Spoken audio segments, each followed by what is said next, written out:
All right, so we are making our way through biblical pictures of provision from Eden to Goshen, and we are up to looking at the life of Joseph. Joseph was a messenger of God sent ahead so that God could provide for his people. So Jacob, whose name was changed to Israel, he considered Joseph the firstborn son because he was the firstborn of Rachel, the wife that Jacob loved. Technically, Reuben was Jacob's firstborn, but he was firstborn by Leah, the wife that Jacob didn't like so much.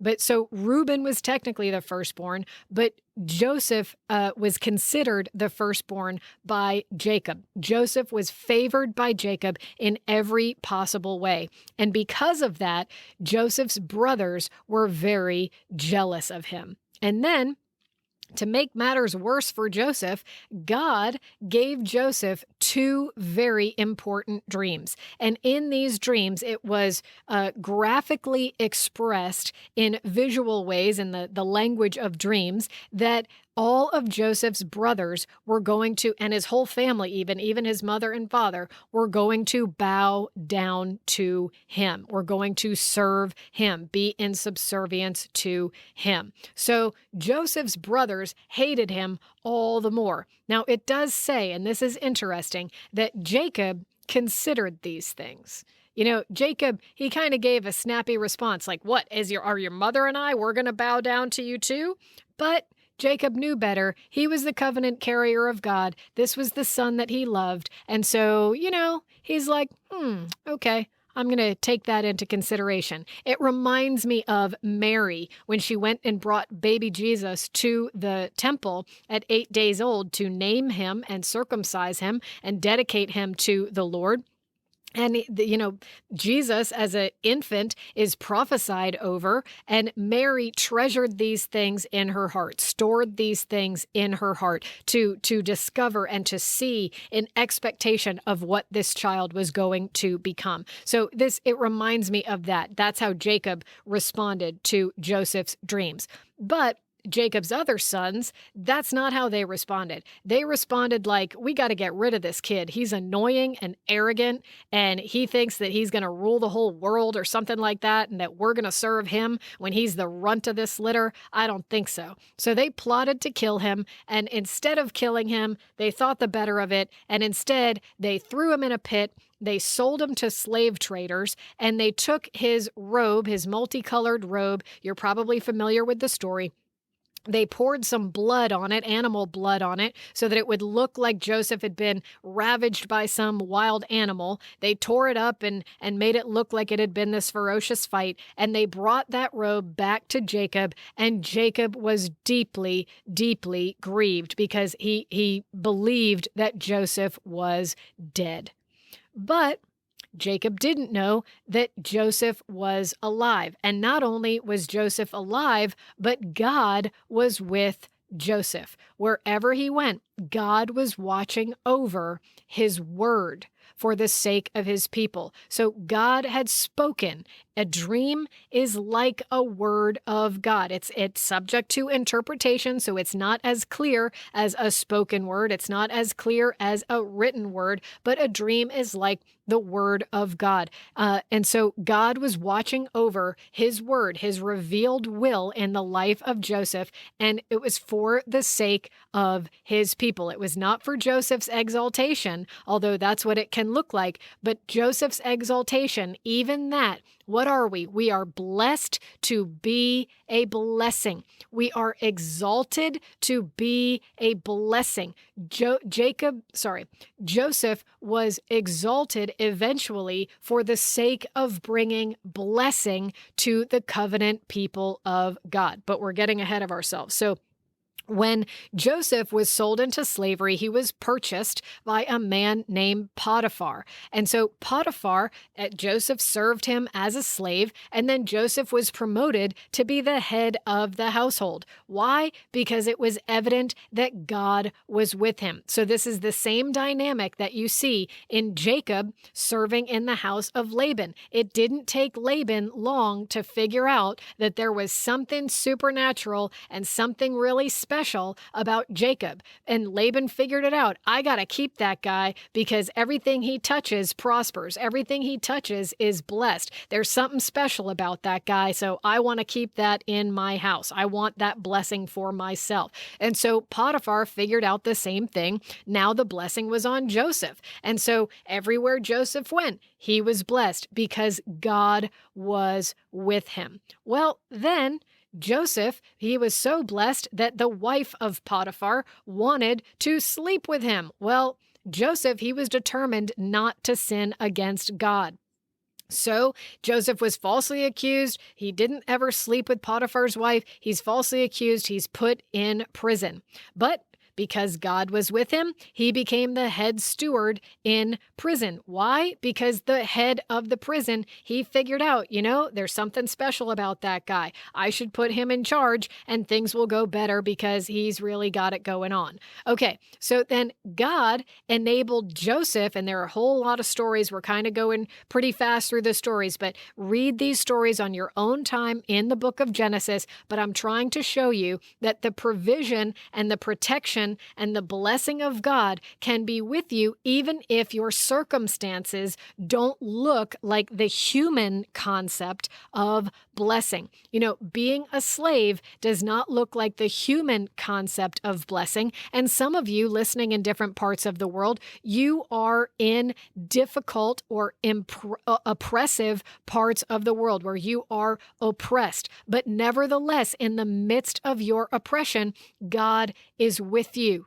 God is blessing you. Some of you, you might even be in prison. But you know what? Even in prison, God is with you. God is blessing you. Okay? So it's not about the circumstance or whether you have a big car or a big house or a really fantastic Babylonian lifestyle. That's not what we're talking about. We're talking about the blessing of God. If you have God, we said this, Jesus plus nothing equals everything.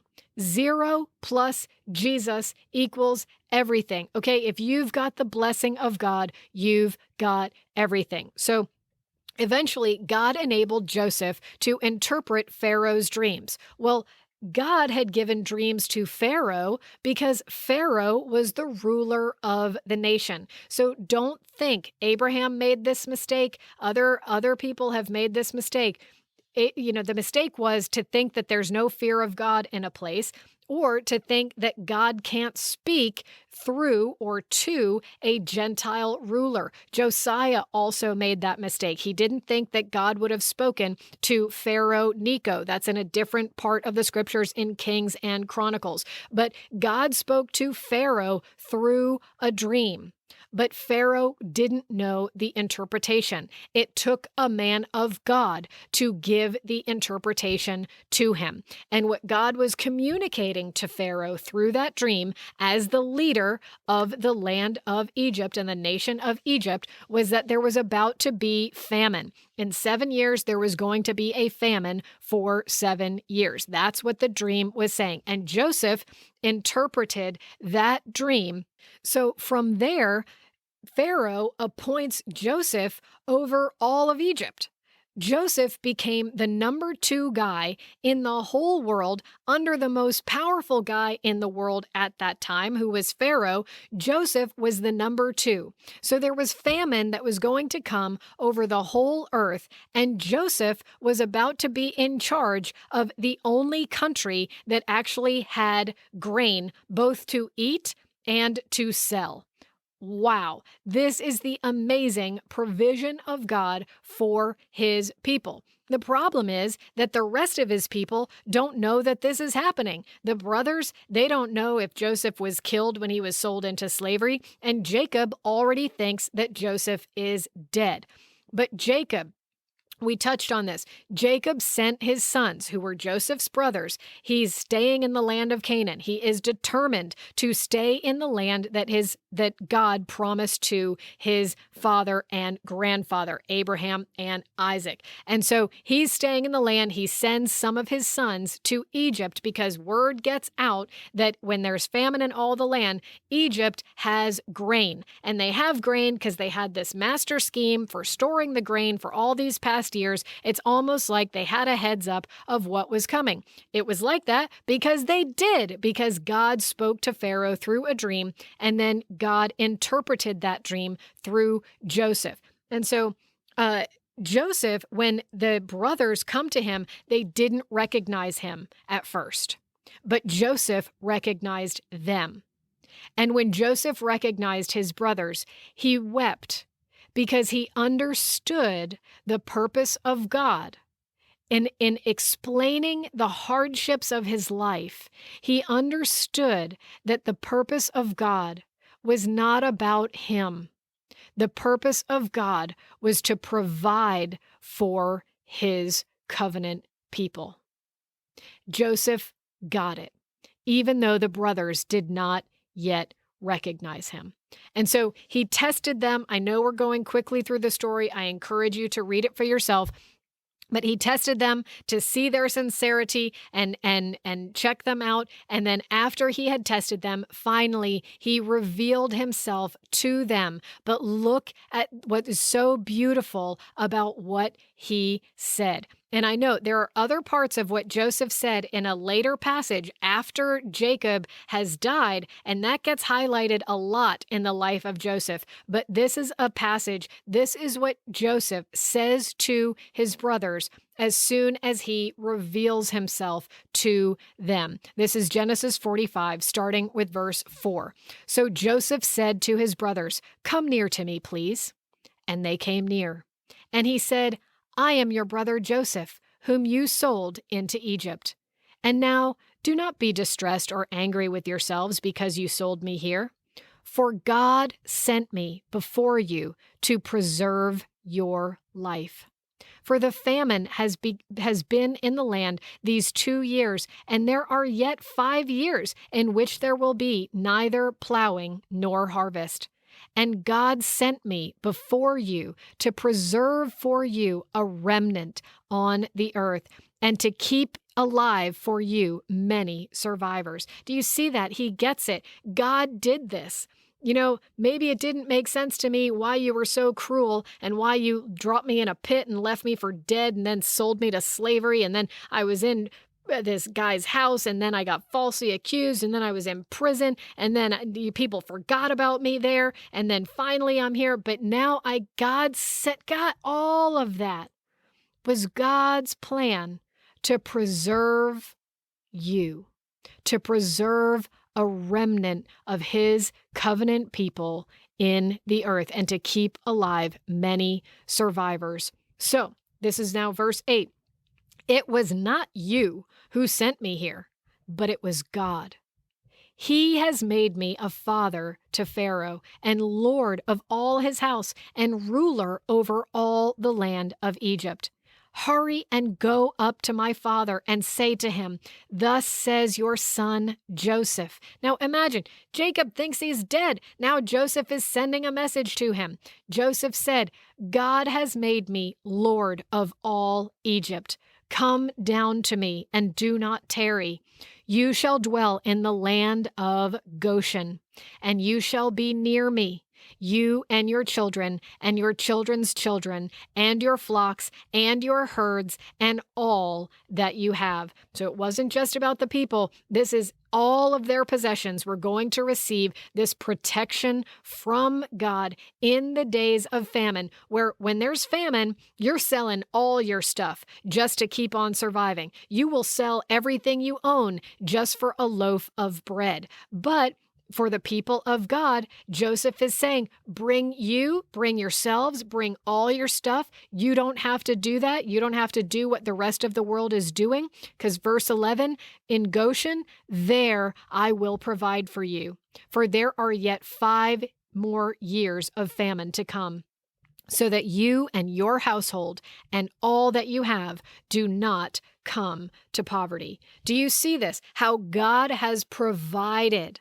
He has provided the dew from heaven, the fatness of the earth. But when the dew from heaven and the fatness of the earth are scarce because a famine and a drought is called for in all the earth, he still provides an abundance of grain and wine in other ways so that his people do not come to poverty. Amazing, amazing how God, he works in such mysterious ways sometimes, but he is so awesome when we will give ourselves over to cooperating with him and understanding his plan for his covenant people. And notice, no one else in the world was in covenant with God. Just because Pharaoh had a dream and from God and it got interpreted doesn't mean that Pharaoh and Egypt was in covenant with God. No, the covenant is still with Jacob.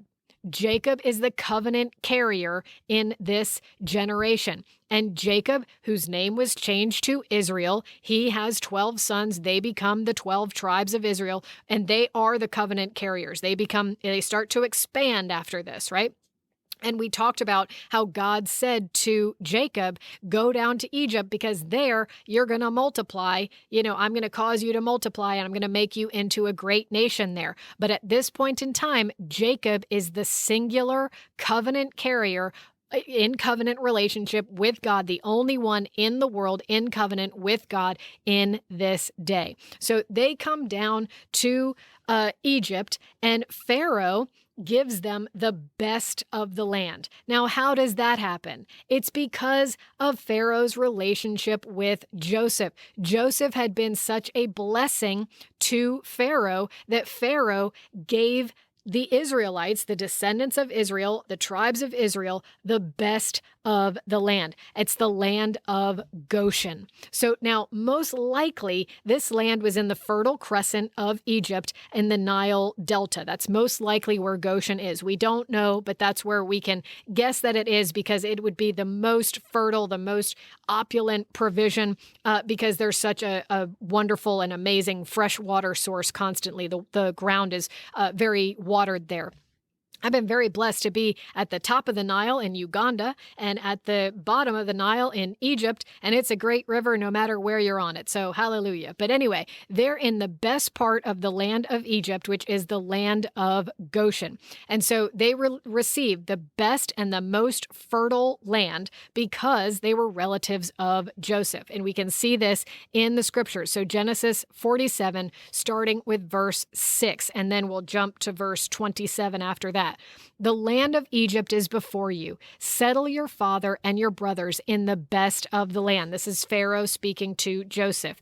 Let them settle in the land of Goshen. And if you know any able men among them, put them in charge of my livestock. So Pharaoh is like, this is awesome. These are a blessed people. They're coming to my land. Like, yeah, put them in charge of my stuff because I'll just get even more blessed the more stuff of mine that they're looking out for. So, Pharaoh saw this as a great blessing. So he received them with tremendous honor. He did not receive them as slaves. He received them with honor and with joy. So jumping to verse 27, thus Israel settled in the land, Israel meaning Jacob and everyone connected to him, all of his sons, their wives, their sons and daughters, all of their stuff.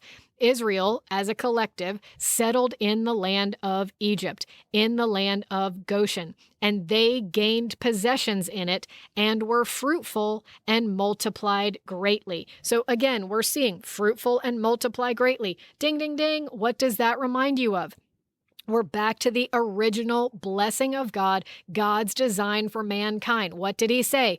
Be fruitful and multiply. What is the blessing that God is sharing to the world through Abraham, through Isaac, and now through Jacob? Be fruitful and multiply and fill the earth, because I'm going to bless you so much that your people who are connected to me are going to be so blessed that they will be a blessing to the rest of the world. But you got to multiply, be fruitful and multiply so that I can share this blessing in as an expansive a way as possible. That's what was going on in the land of Egypt. That was God's purpose for bringing his people down to the land of Egypt. Well, the famine was still going. So even though everything's going great for the Israelites, the famine was so severe. This is another picture of provision that we have to understand.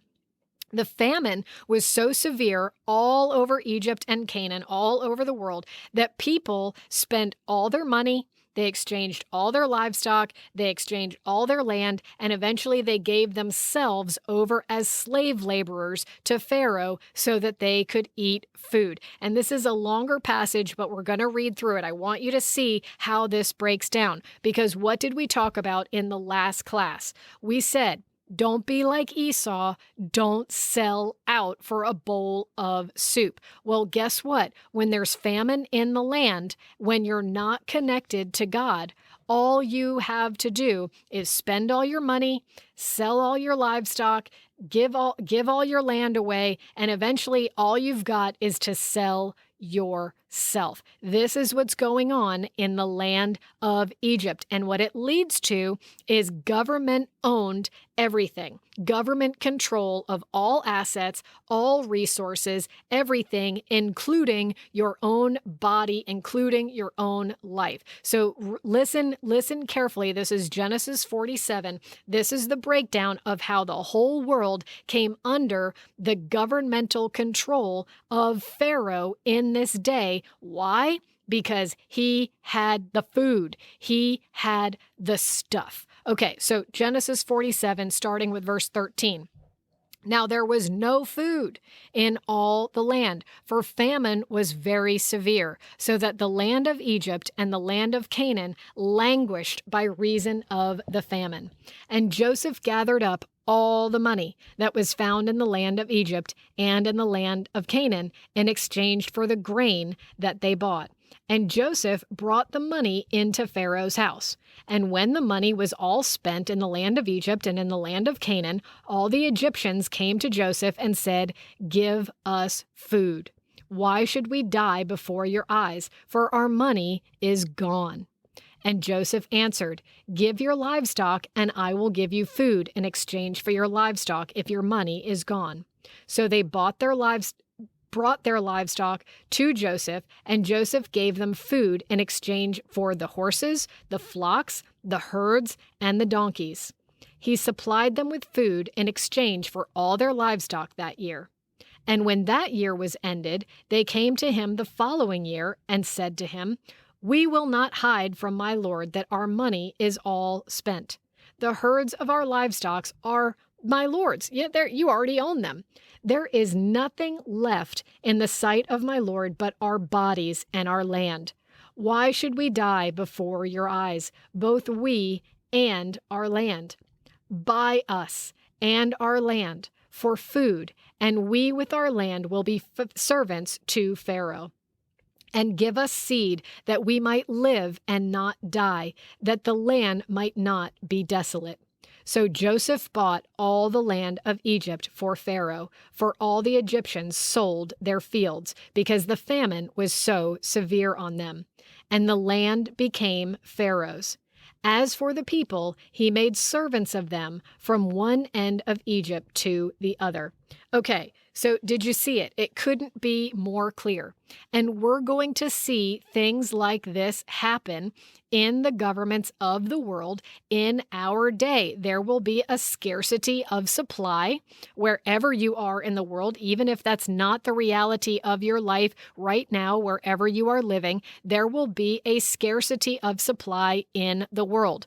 If you're already living in a violent place, I've been to some places where violence rules. If you're already living in a violent place, it's going to become become more violent. If you're living in a place that is relatively peaceful, you're going to start to see just how violent people really are, especially when it comes down to feeding themselves and providing food for their families. When a father doesn't know how he's going to feed his wife and children, when a mother doesn't know how she's going to feed her babies, people start to do the most desperate things. It starts with violence, but it winds up with selling yourself out to a different authority, someone who has the stuff that you need. Eventually, it leads to oppression and even slavery, because that's the solution when you don't have faith in God and His provision. So keep this in mind as things start to change in the world. Don't sell yourself out like Esau. Keep your faith, keep your hope in God. So, because the people of Egypt, there's a note here in your study guide, the people of Egypt, they had sold themselves out. They had no money left. They couldn't provide for themselves. They had no livestock left. They had nothing left of any value. They didn't even own their land anymore. The government owned their land. They didn't even own their own lives anymore. They were servants. They were slaves to Pharaoh because they had sold themselves. And even with that, the seed that they were given to sow in the fields, to work the fields, they got to eat it so that they didn't die. Well, that's nice. It's nice that I have enough to not die. But even with that, a 20% tax was required. So I'm giving you this seed, you do all the work, and you only get to eat 80%, and 20% has to be paid back because you are not your own. The land is not your own. It's a favor that I'm giving you this seed so that you can do all the work and eat it and not die. So you are just completely owned. You are completely oppressed. But at this same time, this very same time, the people of Israel were well supplied. They lived in the best part of the land. They were freely given all of their provision, not only from the fertile part of the land, but Joseph was the number 2 guy. I'm sure he had a really sweet salary for coming up with this whole scheme in the first place. Like if he had just a small commission on all the money, a small commission on all the livestock, if you do a little math, it doesn't have to take you very far. They had plenty. And Joseph was sharing this abundant provision with his family because he understood that he was not blessed just for himself. The blessing on his life, the exaltation on his life was not for himself. It was for the people of God. It was God's plan to provide for his people. They had no need to sell themselves into slavery. They were slaves of God. They were owned by God. They were in covenant with God. They didn't need to be sold or purchased or sell out to anyone else. Their hope was in God, and God had faithfully provided for them in the land of Goshen. And just quickly, we don't talk about this so much in Unit 2. This is the Unit 1 is from Eden to Goshen. We've just talked about Goshen and what God's provision looks like in Goshen.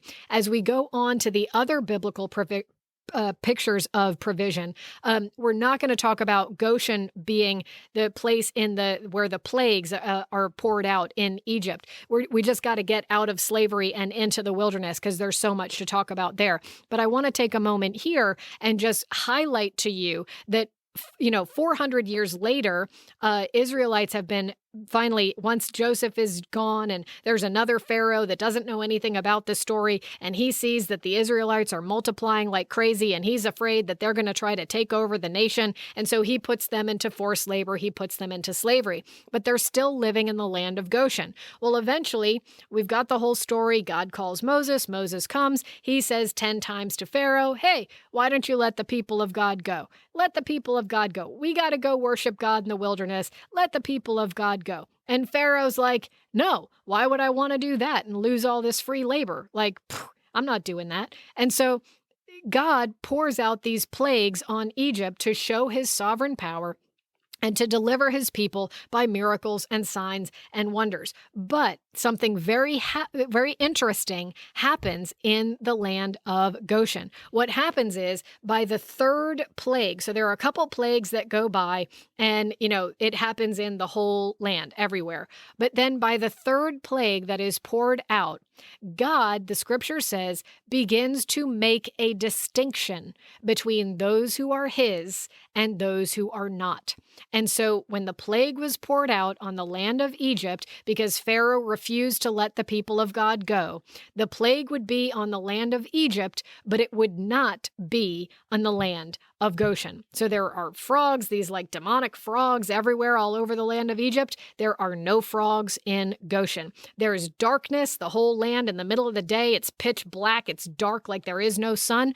But in Goshen, there is light. God makes a distinction between his covenant people and people who are not in covenant with him. So I thought that's important just to mention that Goshen, it has an even greater meaning than just being the most fertile place of provision in the times of Jacob. But even 400 years later, it's another sign of God's provision for his covenant people. It's a place where God makes a distinction to show visually, obviously, for everyone to see that God makes a distinction between those who are his and those who are not. And one of the ways that he does that is through provision. So this has been Unit 1. We're taking a look at the scriptures through the lens of God's economics.